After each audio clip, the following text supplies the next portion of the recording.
এসেছি আমার mini blog নিয়ে। আর আজকে আমি আফটারনুন থেকে ইভিনিং পর্যন্ত কি করছি তোমাদের পুরো ভিডিওটা দেখতে হবে। তো এখন বাজে দুপুর 1টা আর আমি ভাত খেতে বসে গেছি। আর আজকের মেনুটা কি হয়েছে তোমরা দেখে নাও।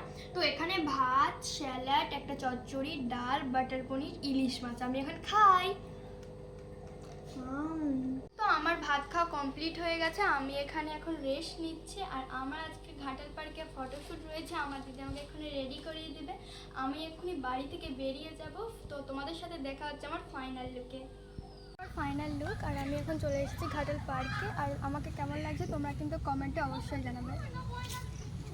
আমি এখানে ফটোশ্যুট করছিলাম আর এই ক্যামেরাম্যান দাদাগুলো আমাকে পোজ শিখিয়ে দিচ্ছিল। প্রকাশমোর স্টুডিও, এখানে বেস্ট ফটো তোলা হয়। তোমরা এর নাম্বারটা জেনে নাও। 8328814880। আমার শ্যুটটা কমপ্লিট হয়ে গেছে। আমি এখন ফুচকা খেতে দাঁড়িয়ে পড়েছিলাম আর আমি ও পার্কের ওয়াশরুমে আমার ড্রেসটা চেঞ্জ করে নিয়েছিলাম। ফুচকা খাওয়ার পরে আমি একটু ঘাটাল স্মার্ট পয়েন্টে চলে গিয়েছিলাম। এখান থেকে আমি কিছু বিস্কিট আর একটু চকলেট কিনে নিয়েছিলাম। ওখান থেকে বেরিয়ে আমি ঘাটাল কসমো বাজারে ঢুকে পড়েছিলাম আর এখান থেকে আমি কিছু পছন্দের জামা নিয়েছিলাম। তো সব শেষে আমি বাড়ি ফিরলাম আর দেখা হচ্ছে নেক্সট ভিডিওতে। ততক্ষণের জন্য টাটা।